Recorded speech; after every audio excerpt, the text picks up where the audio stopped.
Yes, inshallah. Inshallah. Bismillah. So I think with regard to the lecture, Sheikhna, one of the sisters asked, what does it mean? Love comes with ma'rafa and mahabba. I thought mahabba means love. No, no, I meant ma'rifa. Maybe I made mistake in expressing. I wanted to say love, which is mahabba, and ma'rifa are well connected, and it's impossible to have mahabba or love without ma'rifa, and it's impossible to have true ma'rifa which would not lead to mahabba. So a sign of jahil is that he would not have also love. So if I said differently, so maybe it was a mistake in my usage of words. I mean mahabba as love, ma'rifa as ilm. Santum, Sheikhna. I think it was clear, but thank you so much for You're the welcome. clarification. We had some discussion about this also when we talked about three elements of wilaya, yeah? So about mahabba, ma'rifa, and ta'ah. Yes, Santum. tafadhal. This question, Sheikhna, is related to the Islamic theory of management, Yes. and it reads as follows. Assalamu alaikum. Alaykum assalam wa rahmatullah. I have a question regarding conflict resolution. Yes. When an unpleasant situation happens between two people and others witness it, what should be the degree of involvement of the witnesses and the whole group? In which cases one should involve, and in which cases one should stay aside? In which cases it should be isolated, and in which case it should be public? Yes. It depends. For sure, if you witness it, you have some responsibility. As someone who has witnessed something, if your witness or your testimony is needed, you cannot hide it. Hiding, or as we have in Islamic literature, ketman. Ketman or shahada is not acceptable. So if one party says, can you offer your testimony that that person did this to me, or that, for example, owes me this much, generally speaking, you must go and offer your testimony on behalf of that person. You cannot hide it. This is a responsibility that a person who has knowledge has. But if that person doesn't ask you and doesn't want you to get involved, it can make things more complicated, or he's confident that he doesn't need you, so you don't need to get involved. But if someone's right is in danger and needs your testimony, you have to offer your testimony in general. If this can lead to greater harm for others or for yourself, for example, this person is going to lose $100, but if you go there you lose $1,000, for example, then these are details that you can ask maraja. But generally speaking, one of the Islamic rulings which is rooted in the Quran is that those who have witnessed a fact, a truth, are responsible for offering their testimony.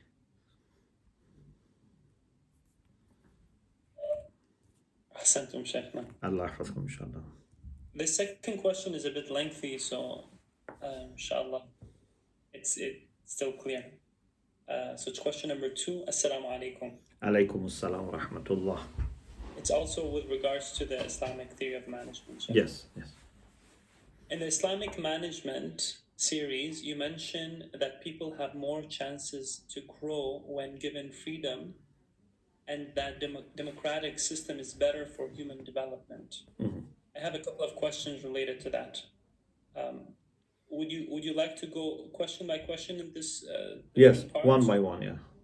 Go on by one. Okay, inshallah.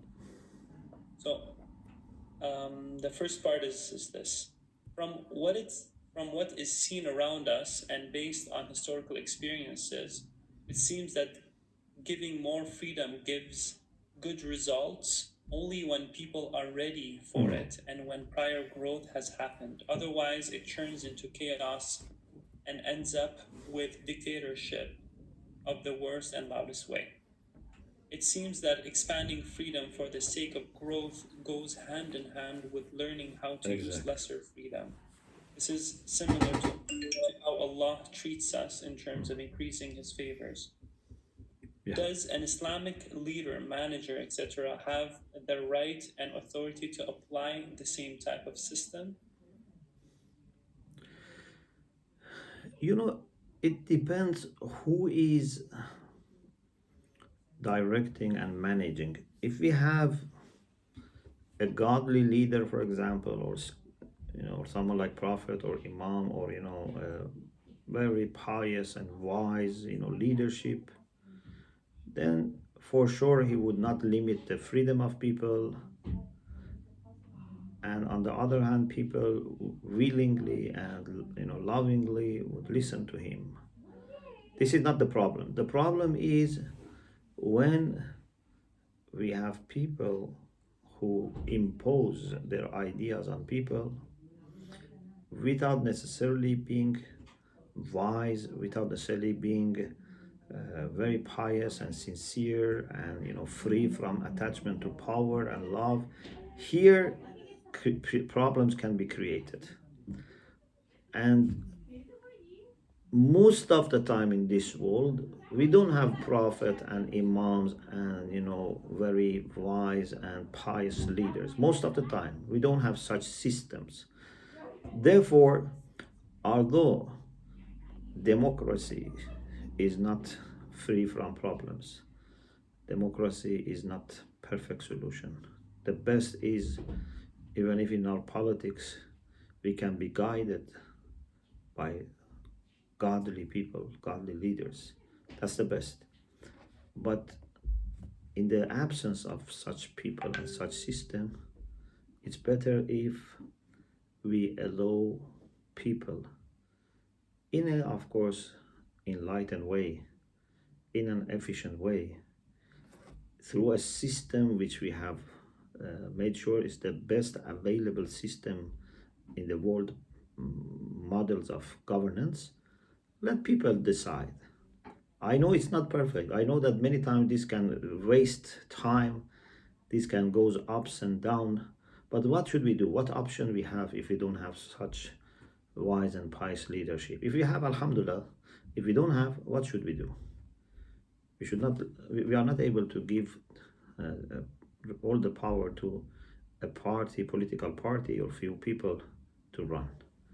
So my idea was, I didn't want to go into politics, but I wanted to say that as much as possible, I'm not saying 100%, but as much as possible, a good manager should be able to leave the people that he manages with their free options and try as much as possible to make them voluntarily subscribe to his plans and work for his plans and dedicate themselves for his plans, not by forcing and dictating, because this can work for a period of time but not forever.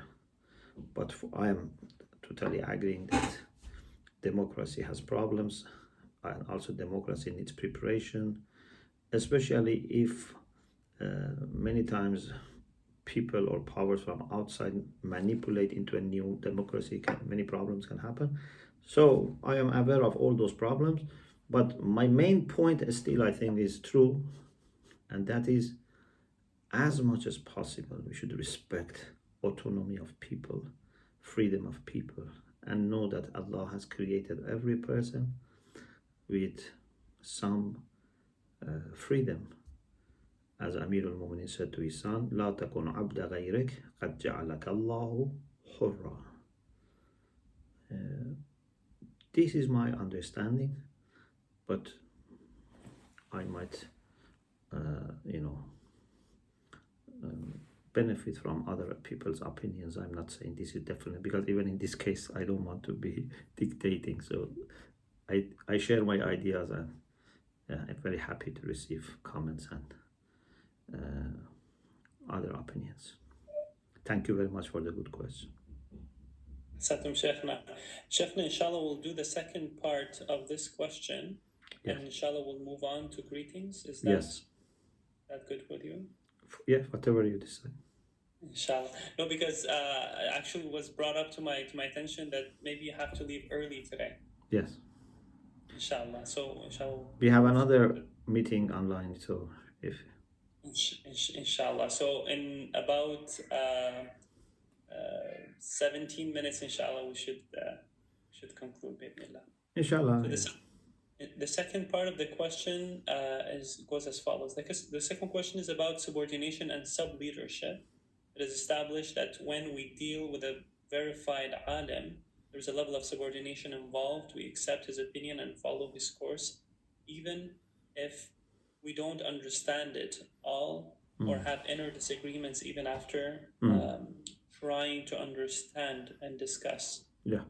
But what about fellow mu'mineen who are not ulama, but it is understood that they are more knowledgeable than ourselves? When we speak about democracy in a group or elsewhere, it is one person, one vote system, regardless of who is the person. Very good question. My understanding is this, that we are not supposed to listen whoever has more knowledge than us, even if he has more knowledge than us and it's muttaqi, pious. How much more knowledge he has? For example, there is someone who has studied 1 year in the Hose. I have not been to the Hose, so he has more knowledge than me. Or someone has been 2 years in the Hose. I have not been to Hose at all, or for a few weeks. He has more knowledge than me, but this is not enough. It's like, for example, if studying medicine takes 6 years, for example, if someone has studied 1 year, 2 years, 3 years, 4 years, 5 years, and 6 months or one semester, and has not yet finished, he has much more knowledge than me, but I cannot ask him to prescribe for me till he graduates. So Islamic knowledge is not giving justified and adequate ground to someone to take leadership role and give instructions to people unless it reaches a certain point. So we have to be careful. Not anyone who gives lectures or anyone who has been told can give us guidance or instructions which are specific. General is fine. He says, do this in akhlaq, for example, for shukr, for tawakkul, for sabr, based on what ulama have said. These are good. But if someone wants to be actually leading us and saying, this is what you have to do, then it's not enough just he has more knowledge. He has to reach the level of being alim. And in some places I have said, what is the difference between muta'allim and alim? Alim is the one who has opinion. Valid opinion. Muta'allim doesn't have opinion. Muta'allim knows opinions of ulama. And someone who is not muta'allim doesn't even know the opinion of ulama. So, if there is someone in the community who has more knowledge than me, is a pious person, okay, I can benefit, but I cannot follow him or her. If he disagrees with me, this can make me more motivated to inquire more, not to rely on my understanding because someone who has more knowledge than me has challenged me. But then I have to get connected to a reliable source of knowledge. And a reliable source of knowledge always should have taqwa and hikmah, otherwise cannot be a reliable source. If it has lots of degrees, still is not a reliable source. If it has no taqwa and no hikmah. So ilm here with taqwa and hikmah, these are three things that make a person reliable source. Not just more knowledge than me.